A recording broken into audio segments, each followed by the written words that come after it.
तुमको दोहा पढ़ाया जा रहा है वह घनानंद के द्वारा लिखित अति सुधो सरेह को मार्ग है, समझे।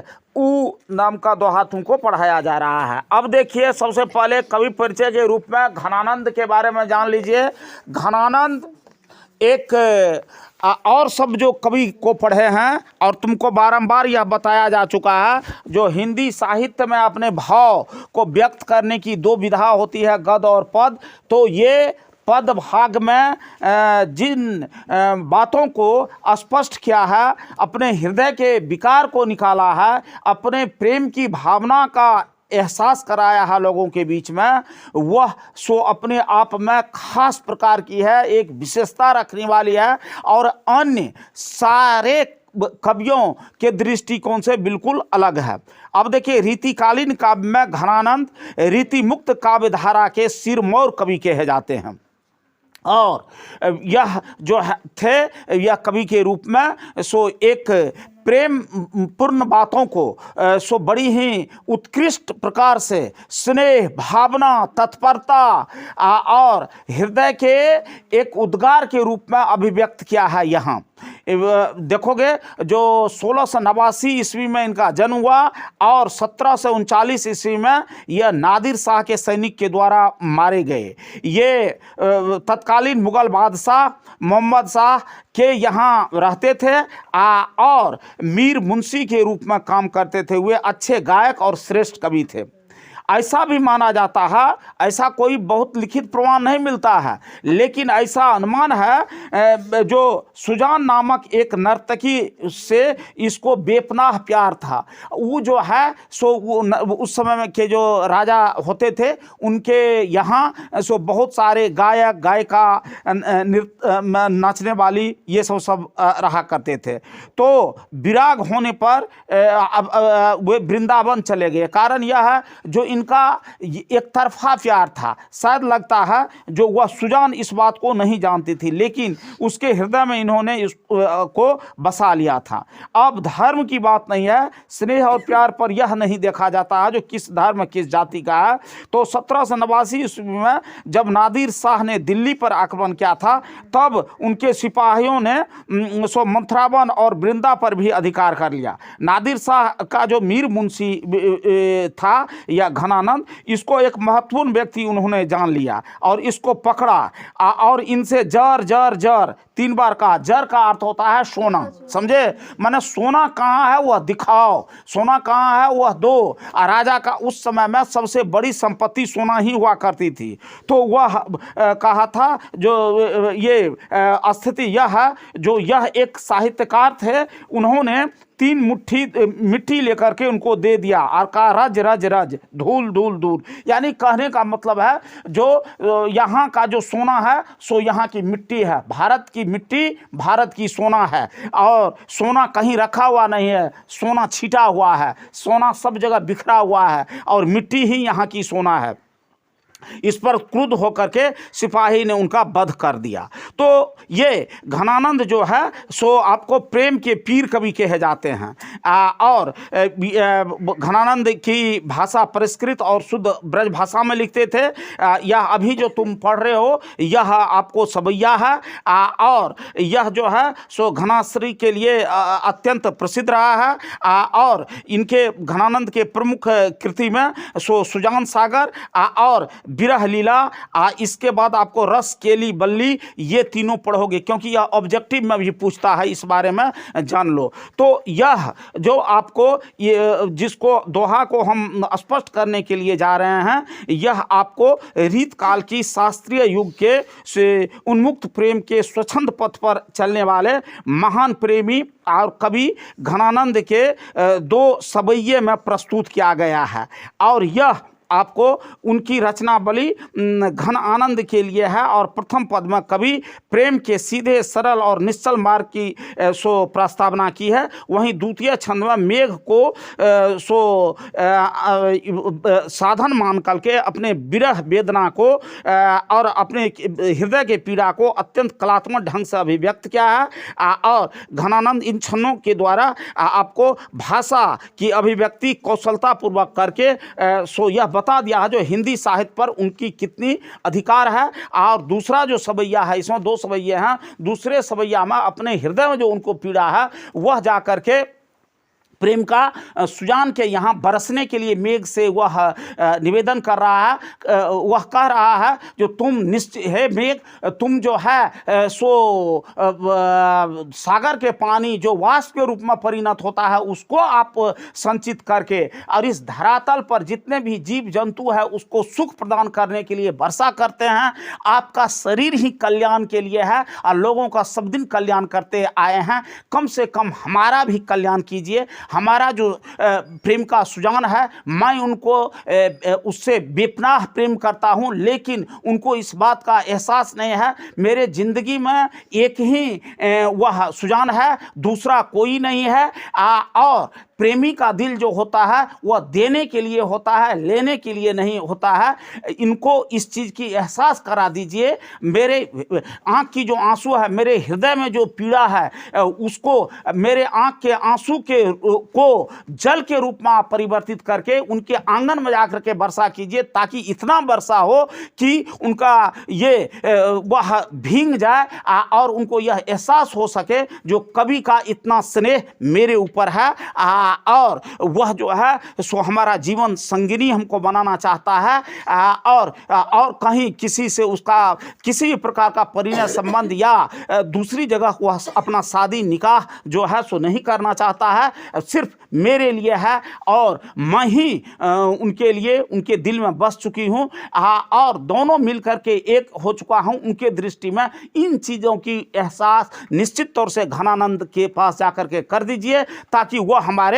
प्रेम को समझ सके, हमारे प्यार को समझ सके और आप जो है सो अपने प्रकृति के अनुसार, प्रवृत्ति के अनुसार जो आपका काम सिर्फ लोगों का कल्याण करना है, जीव जंतु की रक्षा करनी है, आप में सो आपका जान ही दूसरे के लिए सो प्राण बन करके उभरता है। आज हमारा भी आप कम से कम कल्याण कीजिए और उनके यहाँ जा करके हमारी चीज़ का एहसास करवा दीजिए। अब देखिए कह रहा है अति सुदो स्नेह की मार्ग है, कहता है मुझे बहुत ज़्यादा सो उनके प्रति स्नेह है और ये क्या नाम है आपको प्रेम की मार्ग जो होता है उसमें बहुत ज़्यादा सिद्धता होती है, बहुत ज़्यादा सो ये अकेलापन होता है, उसमें किसी तरह का छल प्रपंच नहीं होता है, प्रेम हृदय से किया जाता है। मैं भी एक कलाकार हूँ और मेरा और किसी तरह की बात मेरे हृदय में नहीं है और किसी के लिए प्यार बाकी नहीं है, सिर्फ उसके लिए है। कहा फिर कह रहा तहाँ सांचे चले तजी आपनियो जुझू के कपटी जे निशाक नहीं, घना आनंद प्यारे सुजान सुनो यहाँ तकते दूसरी आंख नहीं। यहाँ कह रहे हैं जो वह घनानंद के जो स्नेह है, उनका जो प्यार है सो सिर्फ सुजान के लिए है और दूसरा उसके जीवन में और कोई नहीं आया है और दुनिया को वह जो है सो त्याग कर दिया है और उनका हृदय भी कपटी नहीं है, किसी प्रकार का छल प्रपंची नहीं है, बिल्कुल शुद्ध है। स्नेह और प्यार उसके हृदय में जो उमड़ा है सो सिर्फ सुजान के लिए है और किसी दूसरे के लिए नहीं। तुम कौन धो पाठी पढ़े हो को हो मन लेहू पे देहू छटाक नहीं। जान लीजिए एक प्रेमी जो होता है वह आपको देता है, वह देता मन भर देता है। मन जो है सो वजन का एक बहुत बड़ा सो नापने वाला सो इकाई है, वह मन भर प्यार जो है सो मन भर देता है और इसके बदले में जो कहोगे छठा कनमा चौथी सो लेता नहीं है। एक प्रेमी प्रेमिका से कुछ आशा नहीं करता है, उसका बेपनाह प्यार जो है सो मन भर है और मन भर है तो वह सुजान के लिए है और उसको और यह मैं आशा नहीं करता हूँ जो मुझे इसके एवज में वह छठाक भी वापस करे, सो मेरे हृदय में बिल्कुल नहीं है। आप इस बात बात की एहसास जो है सो आप मेरे स्नेही जो है उनसे आप निश्चित तौर से करा दीजिए। और कभी अपने प्रेमी को देने के लिए सो अपनी भावना का एहसास कराता है। प्रेम में प्रेमी अपने इष्ट को सर्वस्व न्यौछावर करके अपने को धन्य मानते हैं और इसमें संपूर्ण समर्पण की भावना का उजागर करते हैं। और प्रेम में सो बदले में लेने की आशा हुआ बिल्कुल कुछ नहीं करते हैं, समझे।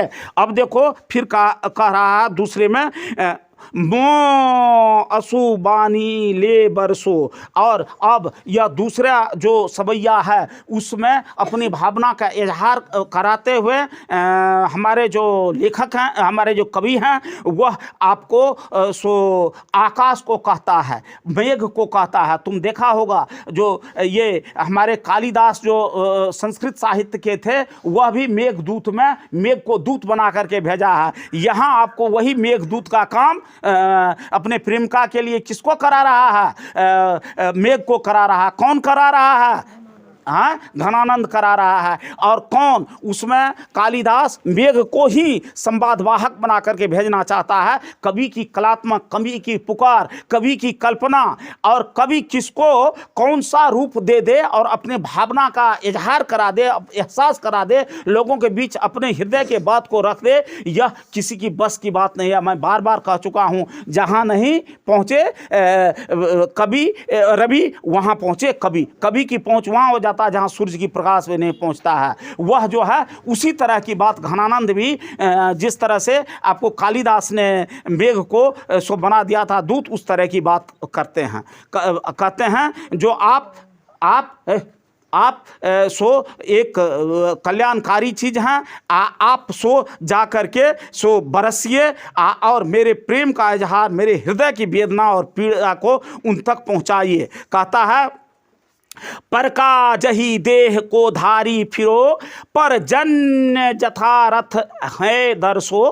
कहता है आपका जो शरीर है वह आपको, आप दूसरे के कल्याण के लिए ही आपने अपना शरीर धारण किया है और दूसरे के कल्याण को दिखाने के लिए ही आप चलते हैं। निधि नीर सुधा की समान, अरो तभी विधि सज्जनता सरसो। कहता है जो आप एकदम सीधे हैं, साधे हैं, और साथ ही साथ आप पानी यहाँ से भाप बन करके उड़ता है और उस पानी को अपने में आप समा लेते हैं, उसको आप संचित कर लेते हैं और आप जो हैं सो उस अमृत जल को जा करके सो आगे में वर्षा कर देते हैं। यह आपकी एक बहुत बड़ा ये सज्जनता का द्योतक है। अब कहता, घन आनंद जीवन दायक हो, कछु मारियो फिर ही परसो। और कहता है ये आपको घनानंद के लिए सो यह जीवनदायक होगा, इनके कम से कम प्राण की रक्षा होगी।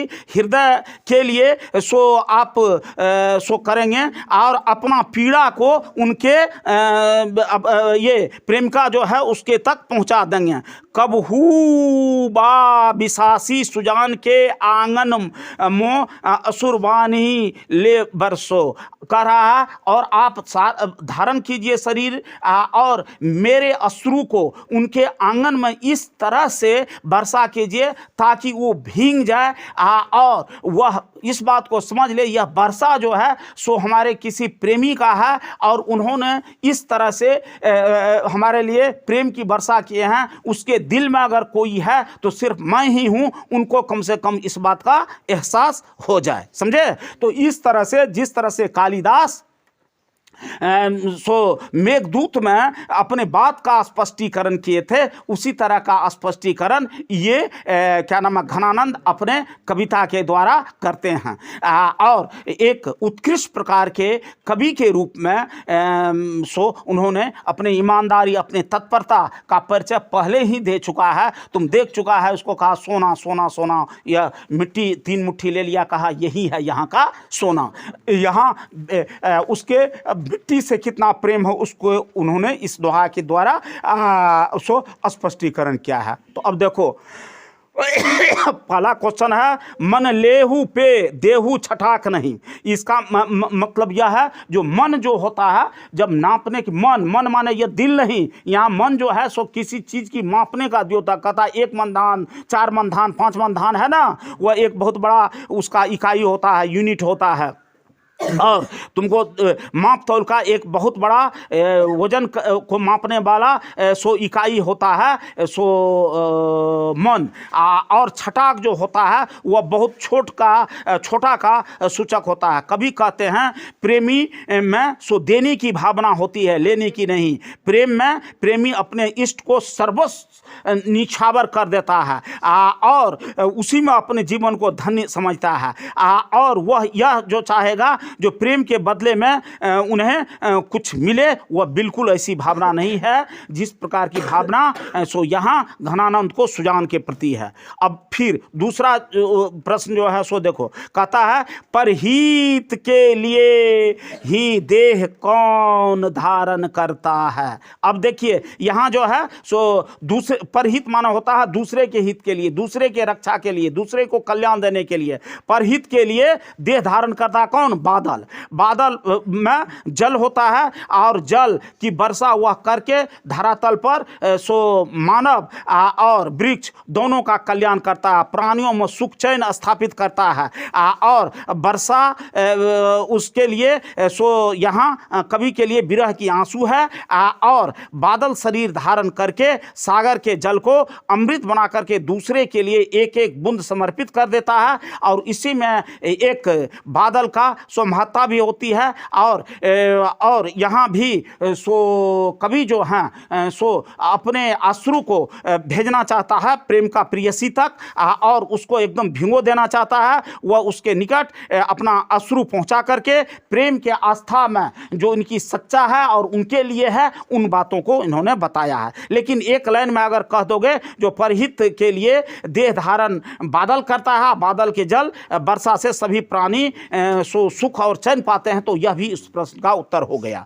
अब देखिए तीसरा प्रश्न जो है, कभी कहाँ अपने अश्रुओं को पहुंचाना चाहते हैं और क्यों? तो तुम देख चुका है उनकी जो प्रेमिका नहीं बल्कि प्रियसी को, प्रियसी है वह सुजान के लिए अपना वेदना अपना विरह को प्रकट करते हुए अपना प्रेम के अश्रु को उनके यहाँ पहुंचाना चाहता है। वह अपने अश्रुओं को सुजान के आंगन में पहुंचा करके अपने प्यार का एहसास करवाना चाहता है। उसकी याद में वह बिल्कुल व्यथित है, वह व्यथा की आंसू से अपने प्रियसी को बिल्कुल भिगो देना चाहता है और उसके निकट अश्रुओं को पहुंचाकर प्रेम में जो आस्था होता है शाश्वत बात होती है और इनका प्रेम सिर्फ अपने सुजान के लिए है, उस बातों को एहसास कराना चाहता है। फिर चौथा क्वेश्चन है, कभी प्रेम मार्ग की अति शुद्ध हो क्यों कहता है? इस मार्ग की विशेषता क्या है? अब देखिए इसमें क्या बात है, इसमें है प्रेम की भावना को अमृत के समान पवित्र और मधुर बताया जाता है। और कभी कहते हैं प्रेम मार्ग पर चलना बिल्कुल सरल है। इस मार्ग पर चलते हुए बहुत अधिक छल कपट की आवश्यकता नहीं होती है। आप प्रेम पथ पर अग्रसर होने के लिए आपको अत्यधिक सोच विचार की भी आवश्यकता नहीं होती है, न ही किसी को सो आपको बलपूर्वक इस पर ले जाया जा सकता है। इसमें सो भक्त की भावना होती है और प्रेम की भावना से आसानी से ईश्वर को प्राप्त किया जा सकता है। और प्रेम में सो सर्वस्व देने की बात होती है, इसमें सो लेने की बात नहीं होती है। यह बिल्कुल टेढ़ापन नहीं है, इसमें बहुत तरह की बारीकी नहीं रहती है। प्रेम को सो बेझिझक निसंकोच भाव की द्योतक होता है। यह आपको सहजता सज्जनता और प्रेम का सो एकाकार रूप होता है। इसमें सो प्रेमी और प्रेयसी और या नहीं तो प्रेमिका और प्रेमी की सो भावना मिलकर के एक हो जाता है, दो भिन्न अस्तित्व उस सब का नहीं रहता है। तो इसमें सो यह बिल्कुल शुद्ध मार्ग है। यह आपको माता और बेटा का भी प्यार हो सकता है, पति पत्नी का हो सकता है, भक्त और भगवान का भी हो सकता है। इस बातों को दिखाने का सो कोशिश किया गया है इस बात को, लेकिन यह सच्चा स्नेह और प्यार होनी चाहिए। अब फिर दूसरा छंद में सो कहते हैं, द्वितीय छंद में किसे संबोधित किया गया है और क्यों?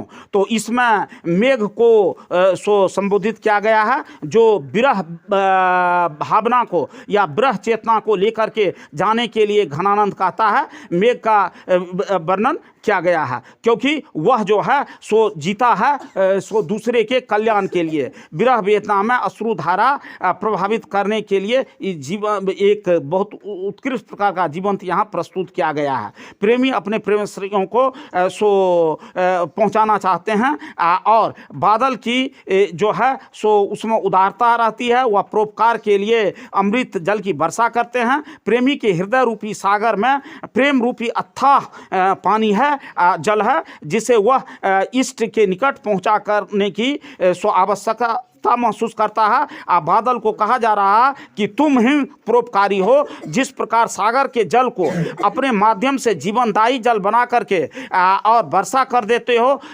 उसी प्रकार हमारा जो प्रेम की वेदना है उसको तुम जाकर के बरसाओ, उसको एहसास कर दो। जीवन के लिए प्रेम सुधा रस के रूप में आपको बरसाना है बादल, क्योंकि आप सबके कल्याण के लिए ही बरसाते हैं। अभी आप मेरा कल्याण कीजिए। विरह वेदना से भरे अपने हृदय की पीड़ा को मेघ के द्वारा अत्यंत कलात्मक रूप से घनानंद सो चित्रित करता है और अपने प्रेमिका तक पहुंचाने के लिए सो कहते हैं। अब देखो यहाँ एक तो दूसरों आंक नहीं की व्याख्या कीजिए। इसमें अब देखिए इसमें क्या है, प्रस्तुत पंक्ति में घनानंद अपनी प्रेमिका सुजान को संबोधित करते हुए कहते हैं, ए सुजान सुनो, यहाँ सो मेरे प्रेम में तुम्हारे सिवा और कोई चिन्ह नहीं है। मेरे हृदय में मात्र तुम्हारा ही चित्र अंकित है और तुम इस बात को समझो। इसके माध्यम से कभी जो है सो प्रेमी और प्रेयसी का एकाकार रूप को सो चित्रित किया है। प्रेम में दो की पहचान अलग अलग नहीं हो सकती है, बल्कि दोनों मिल करके सो एक हो जाता है और प्रेमी निश्चल भाव से सर्वस्व समर्पण करने की भावना सो यहाँ स्पष्ट रूप से दिखाया है। अब देखिए अंतिम क्वेश्चन जो इसका है तुमको व्याख्या वाली लाइन से ही संबंधित है और इसमें आपको कहता है कछु मारियो फिर ही परसो। यह भी इसमें लिखना है। जो प्रस्तुत पंक्ति अति शुद्ध हो स्नेह को मार्ग है से लिया गया है। इसके लेखक घनानंद हैं। घनानंद इस पंक्ति के द्वारा अपने प्रेम को सो अपने प्रेयसी ये सुजान जो है उस तक पहुंचाने के लिए सो कहा। प्रस्तुत पंक्ति के माध्यम से कवि परोपकारी बादल से निवेदन करता है कि मेरे हृदय की पीड़ा को भी आप स्पर्श करके और हार्दिक विरह की चेतना और भावना को सो अश्रु में परिवर्तित करके, आंसू में परिवर्तित करके मेरे जो प्रेयसी है सुजान उसके आंगन में जाकर के वर्षा के रूप में पहुंचा दो। तुम तो जीवनदायक हो, परोपकारी हो, दूसरे के हित के लिए ही अपना देह धारण किया है। सागर के जल को अमृत में तुम परिवर्तित करके लोगों के कल्याण के लिए एक एक बूंद बरसाते रहते हो। अब मेरे लिए भी कुछ काम करो, मेरे लिए इतना तो जरूर करो जो मेरे हृदय की जो स्पर्श करके मेरी जो हृदय की बात है उसको ले जाओ, मेरे दुख दर्द को समझो और जानो कि मेरे ऊपर क्या बीत रहा है। इसलिए दया करके परोपकारी स्वभाव का तुम हो। मेरे हृदय के व्यथा के माध्यम से सुजान के घर पहुँचे हो और मेरे प्रेम आश्रु लेकर के सुजान के आंगन में प्रेम की वर्षा कर दो और उनको यह बता दो जो मैं बना हूँ और मेरा जो बेपनाह प्यार है, स्नेह है, सो सिर्फ सुजान के लिए है, उसके जीवन में और कोई दूसरा नहीं है। समझ गए बात को? चलो।